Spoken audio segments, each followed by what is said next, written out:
Most people will live and die with more potential than progress, more excuses than wealth, more entertainment than education.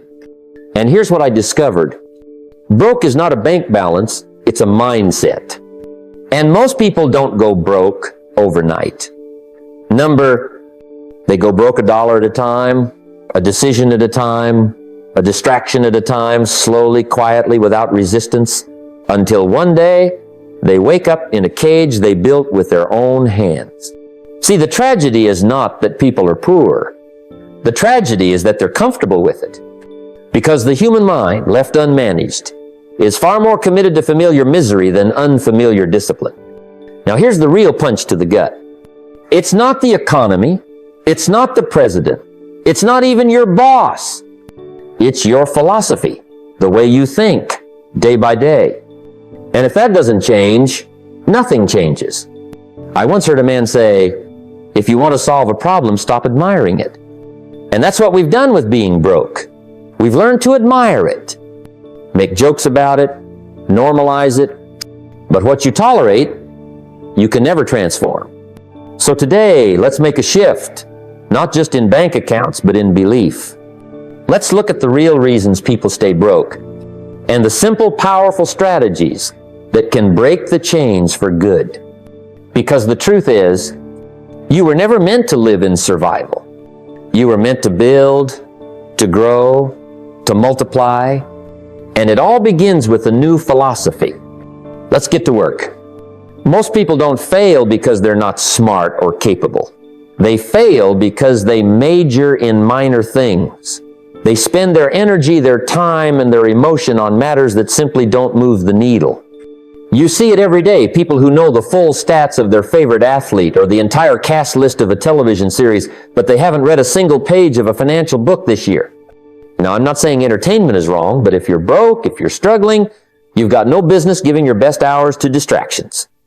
When I was young and broke, I too majored in the minors. I spent time arguing over things that didn't matter. I blamed the government, complained about taxes, envied the successful. I'd talk for hours about why the system was unfair, all while avoiding the one conversation that could have saved me, the one with myself. I was too busy being busy to realize I wasn't being productive. That's the danger of minor things. They feel important, but produce nothing. Now, how do you fix it? First, you've got to identify what really matters. That starts with clarity. What do you actually want? Most people never ask that question with real intention. Wanting money is too vague. Do you want freedom? Security? The ability to give back? Until that picture's clear, you'll keep getting pulled into trivia. Next, you schedule your life around your priorities, not your preferences.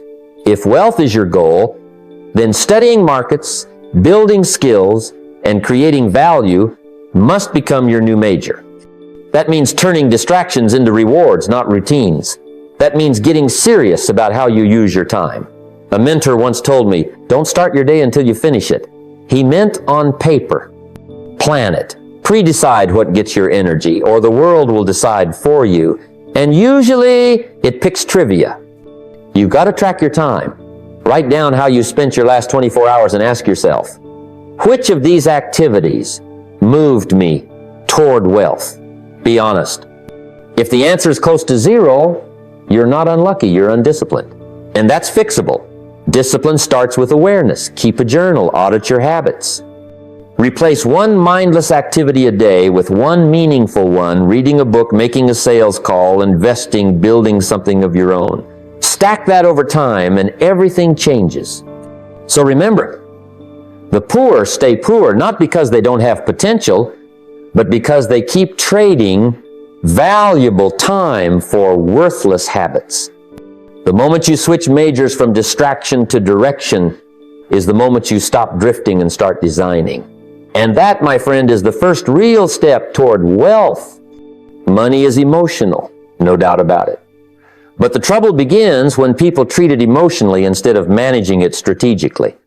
You see, one of the key reasons most people stay broke isn't because they don't earn enough. It's because they spend based on how they feel, not what they've planned. That's dangerous. Feelings are fleeting. One moment you're sad, so you spend to cheer up. The next moment you're celebrating, so you spend again. It becomes a cycle of justification And before you know it, your bank account is empty, but your closets are full. Now let me tell you, I've been there. I remember a time when I made just enough to get by. And whenever I got a little extra, I'd go out and celebrate.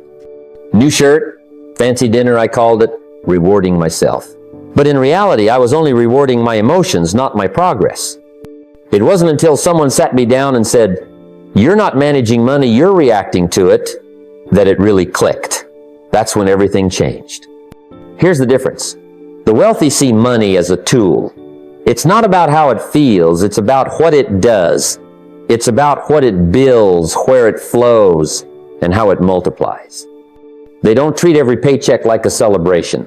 They treat it like a decision, a strategic one. They don't ask what do I want to buy? They ask where can I allocate this to produce a return? That's a whole different mindset. And it begins with a plan. If you don't tell your money where to go, you'll always wonder where it went. Budgeting isn't about restriction, it's about direction. Start telling every dollar where to live. Assign it a job. Some should be workers invested to grow. Some should be warriors saved for emergencies. Some should be servants used to serve your future. But none of it should be left up to mood. And let's talk impulse. The broke mindset says, I want it, I deserve it, I'll buy it. The wealthy mindset says, does this move me closer to my goals? It's delayed gratification, again and again, because that new gadget or outfit might feel good today, but financial peace feels better every day. Learn to separate what's urgent from what's important. Emotion screams now. Strategy whispers later. But strategy is always wiser. So if you want to stop being broke, stop using money to medicate your emotions, use it to multiply your future. Build a strategy that aligns with your values and your vision. Make money decisions on paper, not in moments. And always remember, emotions make great passengers, but terrible drivers. Let your goals take the wheel. It's one of the oldest traps in the world, and yet one of the easiest to fall into spending money before you've even earned it, promising your future income to your present desires. And then, when that paycheck finally does land, what happens? It's already gone. Every dollar accounted for, not by a plan, but by a pattern. A pattern of impulse, a pattern of scarcity, a pattern that keeps people broke month after month, year after year. I've watched it happen to good people, hardworking folks who show up every day, give their time, give their effort, and still stay stuck in the same cycle. You know why? Because they violate one of the most basic laws of wealth. Never spend what you haven't earned, and never spend all that you do.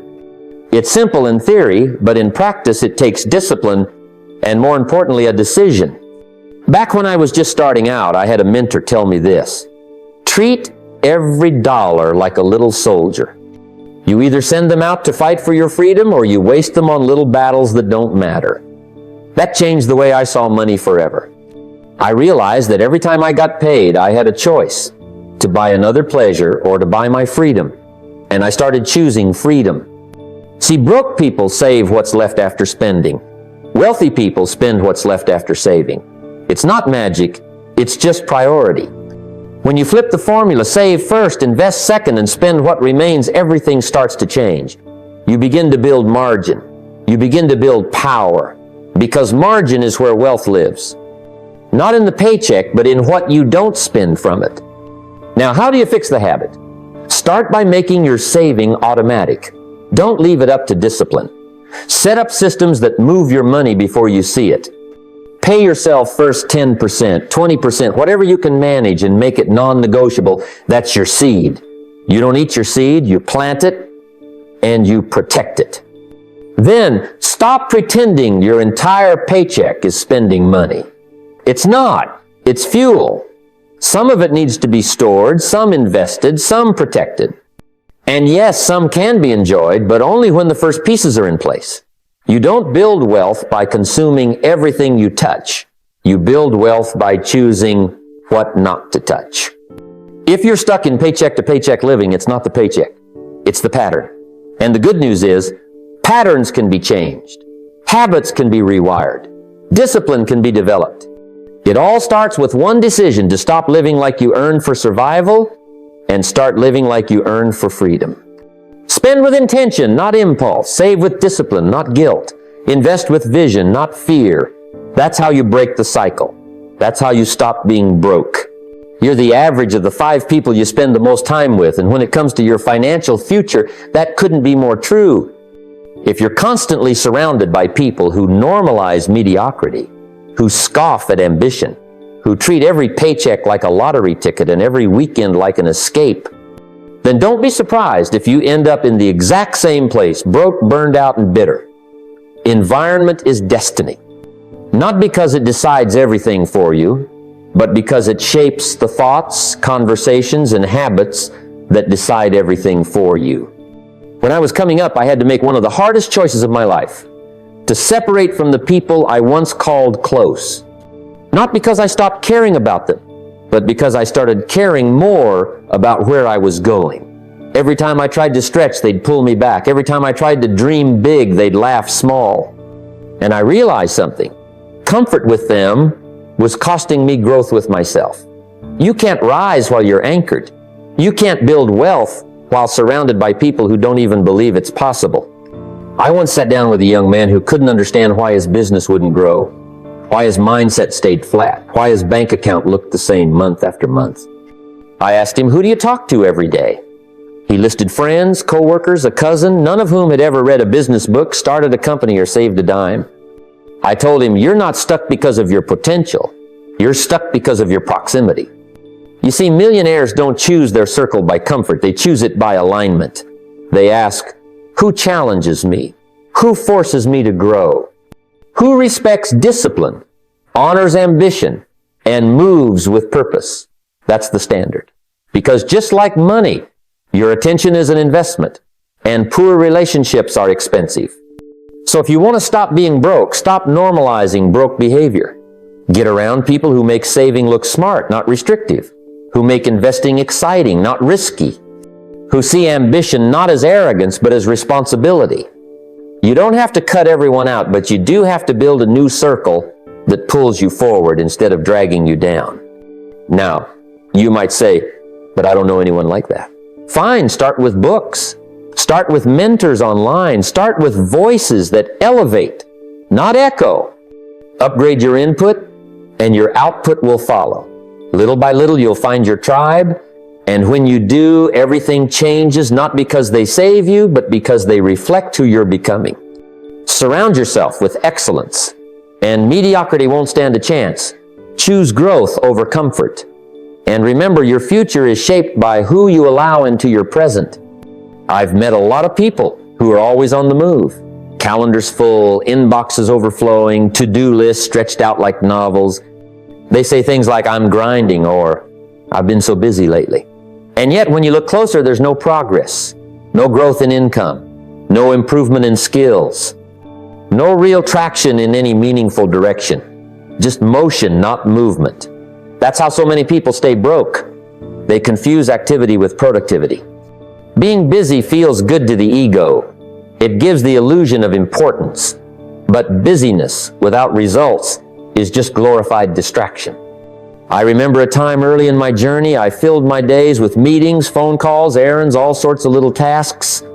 I thought I was being productive. But at the end of each week, I had nothing to show for it. No new value created, no goals moved forward. Just exhaustion. And exhaustion isn't a sign of progress. Sometimes it's just a sign you've been running in circles. Here's the truth. The marketplace doesn't reward effort. It rewards value. It pays for results. So, if your daily actions aren't tied directly to producing value, either by developing yourself, solving a problem, building something real, or serving someone, well, then you're not building wealth. You're just staying busy. I had to learn how to distinguish between what feels urgent and what actually matters. Scrolling through emails for 2 hours feels like work, but it rarely creates income. Watching motivational videos feels inspiring, but unless you act, it changes nothing. Organizing your desk, cleaning your workspace, updating your profile, it's activity, not productivity. The real question is, are you working on the right things in the right order with the right level of intensity? That's how the wealthy operate. They don't measure their day by how much they did, they measure it by how much progress they made. They prioritize high-impact tasks. They schedule time for thinking, strategy, and creation. They block distractions, they delegate what doesn't move the needle, and they repeat that rhythm day after day, like a discipline. Because that's what builds momentum, and wealth follows momentum. If you're stuck in the cycle of activity without results, stop and ask yourself, what's the one thing I could do today that would move me closer to the life I want? Not 10 things. One thing. Do that first. Do it with excellence. Then do the next. It's not about doing more, it's about doing what matters. So if you're serious about escaping the trap of being broke, trade busyness for effectiveness. Trade movement for direction. And don't just stay active, get productive. Because focus beats hustle, and clarity outperforms chaos every single time. Comfort can feel like a warm blanket, soft and inviting. It's easy to settle into routines where nothing shakes the boat, where every day feels safe and predictable. But here's the harsh truth. Comfort is a silent killer of dreams, a thief of potential. Most people stay broke because they cling to comfort like it's a lifeline. Yet that very comfort slowly drains their possibilities and locks them into a life smaller than they deserve. Fear is the companion of comfort. Fear whispers, don't try, don't risk, stay safe. So, people choose to avoid the unknown, to stay where failure can't reach them. But the danger is not in risk, it's in the decision to never take it. Playing it safe often leads to the biggest risks of all: regret, lost opportunity, and a lifetime wondering what could have been. I've seen it countless times. People who were capable of greatness, who had talents and dreams, yet never stepped out because the safety of their comfort zone was more appealing than the struggle of growth. Wealthy individuals understand a different truth. They know that risk is part of the journey, but it's not reckless risk. It's calculated, educated, and intentional. They study their options. They learn from mentors and mistakes. They prepare themselves mentally and financially, and then they act with courage. Because fear will never build a fortune. Only action can do that. In my own life, I've faced moments where stepping outside comfort meant taking a leap of faith, investing in myself, starting a new venture, speaking in front of strangers.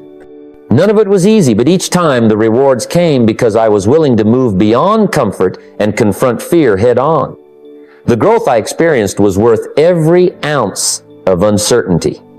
If you want to break free from being broke, the first step is to acknowledge that comfort is a trap. Then, start small by taking risks that stretch you but don't break you. Educate yourself. Build your skills. Prepare your plan. And remember, the biggest risk is not taking one at all. When you embrace discomfort and fear as signs you're growing, you create space for success.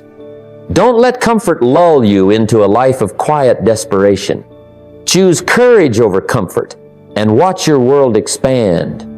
Because true wealth is found on the other side of risk, not in the safety of the familiar, you can't hit a target you haven't set. That simple truth explains why so many people stay stuck in financial struggle. They wander through life without a clear vision of where they want to go, drifting on the currents of circumstance instead of steering with intention. Living by default means you're at the mercy of whatever comes your way, bills, emergencies, distractions, and none of that builds wealth.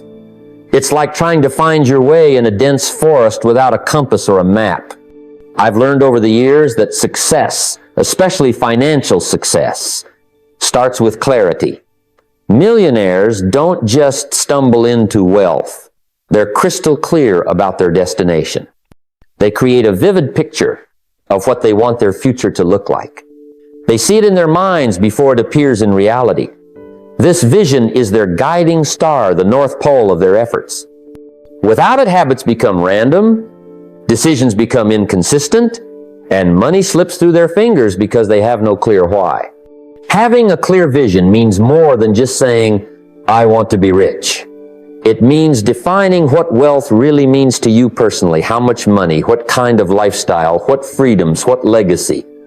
It's about setting precise goals that light a fire in your heart every morning. When your vision is alive and compelling, every action you take is filtered through that lens. You ask yourself, does this move me closer or further from my vision? This alignment is what turns small daily decisions into powerful steps forward. Early in my journey, I remember sitting down with a blank piece of paper, writing out exactly what I wanted in life, from the financial goals to the kind of person I aspired to be. That moment of clarity changed everything. Suddenly, I had a benchmark to measure my choices against. It wasn't easy. It required discipline and focus. But it created a foundation on which everything else was built: my habits, my mindset, my investments. If you find yourself broke or stuck, start by creating a clear, compelling vision for your financial future. Write it down. Visualize it daily. Align your actions with it relentlessly. When you do, you'll stop living by accident and start designing a life of wealth and freedom on purpose, because you simply cannot hit a target you haven't set. One of the biggest reasons most people remain broke is because they try to do everything on their own. They think that grinding harder with just their own hands, time, and money is the way to get ahead. But that's a trap. It's a limit they place on themselves without even realizing it. True wealth isn't about working harder. It's about working smarter. And that requires understanding and harnessing the power of leverage. Leverage means multiplying your efforts through the use of systems, teams, capital, and knowledge. It's not just about money. It's a mindset shift that changes how you approach every challenge and opportunity. When you learn to leverage other people's time and expertise, your own time becomes exponentially more valuable. When you use capital wisely, your money works for you instead of you working for money. When you tap into knowledge from mentors and experts, you shortcut the path to success. I remember when I first understood leverage, it changed everything for me. Early on, I was working long hours trying to do every little task myself. But then I realized that if I could build a team, automate certain processes, or simply learn from others who had already walked the path, my progress could accelerate dramatically. I started delegating, investing in my education, and building relationships that gave me access to new ideas and opportunities. Instead of wearing myself out, I began multiplying my impact. Leverage is the secret weapon of millionaires because it frees them from the limitations of their own personal effort. They create or join systems that generate income around the clock. They build teams that handle day-to-day operations so they can focus on growth and innovation. They invest capital strategically to grow wealth while they sleep. And they constantly learn from the best to avoid costly mistakes. If you want to fix the cycle of being broke, start by changing your mindset about leverage. Stop thinking you have to do it all yourself. Start looking for ways to multiply your efforts, whether through automation, partnerships, hiring help, investing, or education. Embrace leverage as a core principle and watch how your results multiply in ways you never thought possible. Remember, leverage isn't just a tool, it's a mindset. Shift your thinking and you shift your destiny. One of the most overlooked reasons people stay broke is because they fail to write down their financial goals. It's not enough to simply think about money or wish things would get better. Without clarity and precision, your goals remain vague dreams floating in your mind, but never taking shape in reality. Wealth is a result of clear, deliberate planning, and that starts with putting your goals on paper. When I first began my journey, I noticed that those who succeeded had something in common. They had a written plan. They knew exactly how much money they wanted to make, by when and through what means. It wasn't vague ambition. It was a blueprint for action. This clarity gave them focus and direction. It separated them from those who drifted aimlessly, reacting to circumstances rather than shaping them. Writing down your financial goals transforms your mindset. It turns wishes into commitments and abstract hopes into concrete targets. When you commit your goals to paper, you create a contract with yourself, a promise that demands accountability. You begin to see the steps needed to get there, whether it's saving a certain amount each month, investing in education, or building a business. Without this, most people wander through life like a ship without a rudder. They hope their situation will improve, but they don't take consistent action because there's no clear destination. Goals written down become the roadmap for making decisions. They guide how you spend, save, invest, and grow. I've seen people who started with nothing but a pen and paper go on to create significant wealth simply because they took this one step seriously. It's about being intentional. If you say, I want to be financially free, but never define what freedom looks like, how much money it requires, or by when you want it, that statement remains a dream, not a plan. So, if you're serious about changing your financial future, sit down today and write out your financial goals in clear, measurable terms. Define what you want, set deadlines, and break them into actionable steps. Review them daily. Let them motivate and steer you. Because wealth is not built by accident, it is constructed through intentional, persistent effort, guided by clearly defined goals. Start writing and watch how your financial life begins to take shape in ways you never imagined possible. As we come to the close of this conversation, I want you to understand something very clearly. The path to wealth and success is not paved with luck or chance. It is forged by deliberate choices, consistent habits, and a mindset built on clarity and determination. Too many people wander through life hoping things will change, wishing for a break, waiting for someone else to hand them opportunity. But wealth doesn't come to the passive or the undecided. It comes to those who prepare, who plan, and who execute relentlessly. Remember, it all begins with your mindset. If you continue to think like the majority, who settle for comfort and excuses, then you will continue to live like the majority, struggling, stuck, and broke. But if you commit to a philosophy that values discipline over distraction, planning over wishful thinking, and growth over stagnation, you create a foundation no obstacle can shake. Wealth is not just money. It is the freedom to live life on your own terms, and that freedom is earned through mental toughness and focused action.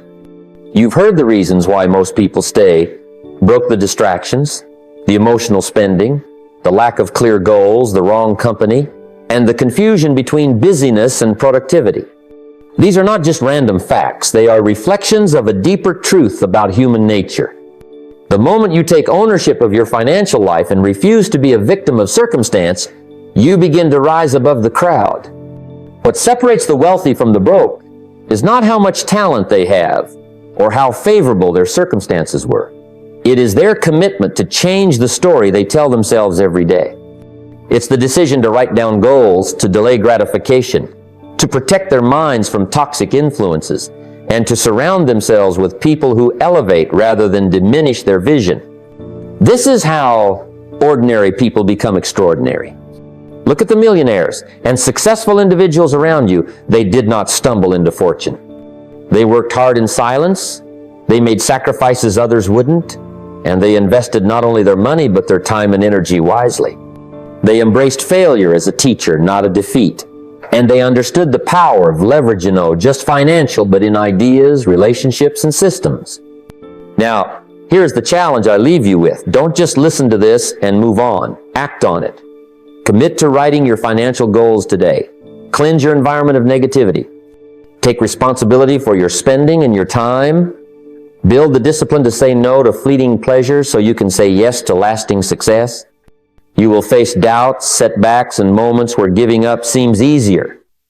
That's where mental toughness is tested, and that's where winners are made. Wealth is within your reach, but it demands you grow beyond where you are now. It's about transforming your habits, your associations, and your beliefs. It's about being patient but persistent. When you do this, you won't just survive, you will thrive. And that, my friends, is the greatest wealth of all. The power to live a life you choose on your own terms. So start today, not tomorrow, today. Build your plan, build your mindset, and build your future, because the only thing standing between you and the life you want is the story you refuse to change. Change your story, and you change your destiny.